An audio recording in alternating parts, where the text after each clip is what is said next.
चुनाव का बिगुल बज चुका है। सभी पार्टियां दमखम से मैदान में हैं।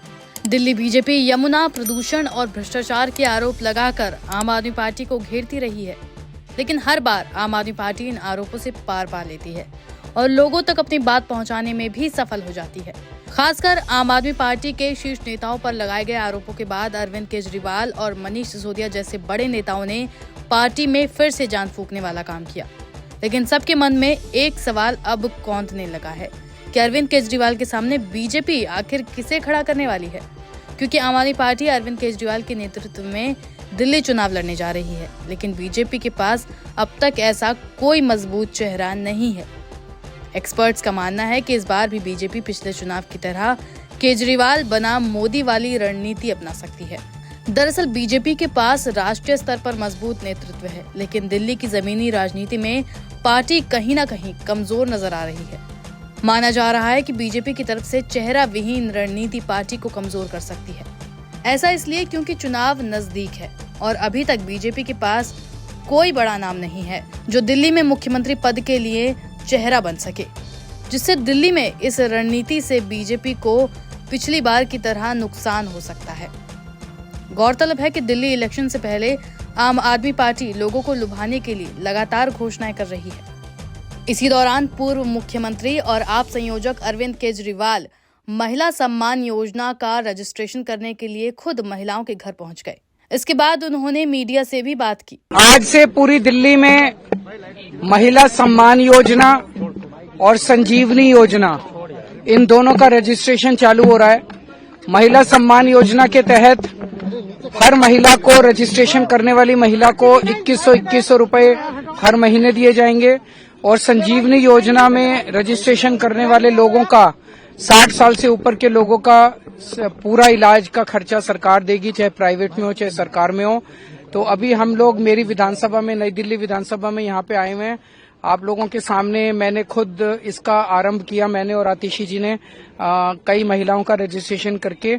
अब 4 बजे हम लोग जाएंगे बुजुर्गों का रजिस्ट्रेशन, संजीवनी योजना में बुजुर्गों का रजिस्ट्रेशन करने के लिए जंगपुरा विधानसभा के अंदर 4 बजे जाएंगे। आप सब लोग वहां भी जरूर आइएगा। ये एक तरह से ये कार्ड है जो महिलाओं के लिए पीला कार्ड है। पीला कार्ड सब लोग संभाल के रखें। सर दिल्ली बीजेपी का कहना है कि दिल्ली की जो बजट है वो ऑलरेडी डेफिसिट में चल रही है, तो ऐसे में हमने ऑलरेडी इस बार उसका प्रावधान बजट में किया हुआ है और दिल्ली बीजेपी जो है वो झूठ बोल रही है, वो बहका रही है। जब मैंने कहा था 2015 में कि हमारी सरकार आएगी तो बिजली मुफ्त करूंगा, यही बीजेपी वाले यही सब बातें बोलते थे। मैंने की ना बिजली मुफ्त। जब मैं 2015 में आया मैंने कहा था पानी मुफ्त करूंगा, ये बीजेपी वाले गालियां देते थे। मैंने पानी मुफ्त किया ना, महिलाओं का किराया मुफ्त किया ना। तो आज जब मैं कह रहा हूँ 2100 रुपए दूंगा तो 2100 रुपए देंगे। कहीं से भी बजट लाएं, आप चिंता मत करो, वो मेरी जिम्मेदारी है। सर ये इससे पहले, चुनाव से पहले एक आध किस्त आने की संभावना है? 1000 रुपए की जो आप लोगों ने क्या लग रहा है? समय बहुत कम रह गया। अब मुझे मुश्किल लग रहा है, समय बहुत कम रह गया है। आप लोग रजिस्ट्रेशन कराएं, चुनाव के बाद होगा। सर अभी चार्जशीट जो है जारी किया गया है, अनुराग ठाकुर खुद आए वहाँ। मैं तो कह ही रहा हूँ, उनके पास, बीजेपी के पास ये चुनाव लड़ने के लिए कोई एजेंडा नहीं है, कोई प्लानिंग नहीं है। वो दिल्ली के लोगों को ये बताएं कि 5 साल में दिल्ली के लिए उन्होंने, बीजेपी वालों ने क्या काम किया। दिल्ली में 2 सरकारें हैं, ये आधी कहते हैं ना, दिल्ली की आधी सरकार है। तो आधी सरकार आम आदमी पार्टी की है, आधी सरकार बीजेपी की है, केंद्र सरकार। आम आदमी पार्टी की सरकार ने बिजली, पानी, महिलाओं का बस सफर, सड़कें, सीवर, काफी काम किए। इन लोगों ने क्या काम किया? पूरे दिल्ली की कानून व्यवस्था चरमराई हुई है, गैंगस्टर खुलेआम घूम रहे हैं, गोलियां चल रही हैं दिल्ली के अंदर। एक ही काम दिया था, वो भी नहीं किया।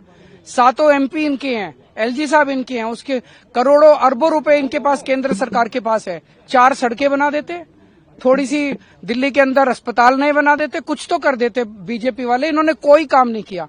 अब चुनाव में आए हैं और चुनाव में भी कभी चार्जशीट निकालते हैं, कभी मुझे गालियां देते हैं, कभी केवल और केवल गालियां गालियां गालियां गालियां गालियां।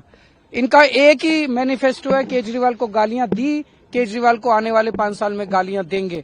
मैं दिल्ली के लोगों से पूछना चाहता हूं कि क्या गालियों से दिल्ली का विकास हो सकता है। आज मैं आपसे वोट मांगने आया हूं, अपने काम गिना रहा हूं कि 5 साल में मैंने क्या काम किए। मैं ये गिना रहा हूं कि अगले 5 साल में क्या काम करूंगा। इनके पास ना सीएम का चेहरा है, इनके पास ना कोई टीम है, इनके पास ना कोई नैरेटिव है, ना दिल्ली के लिए कोई एजेंडा है। महिला सम्मान के अलावा उसी दिन अरविंद केजरीवाल ने संजीवनी योजना के भी रजिस्ट्रेशन शुरू किए। इसके तहत लोगों को नीली पर्ची दी गई। बता दें कि दिल्ली विधानसभा चुनाव के लिए पार्टियों ने अपने प्रत्याशियों की घोषणा करना भी शुरू कर दिया है, लेकिन चुनाव आयोग ने अभी तक तारीखों का ऐलान नहीं किया है। अब सभी को इलेक्शन कमीशन की तरफ से होने वाली चुनाव की तारीखों की घोषणा का इंतजार है।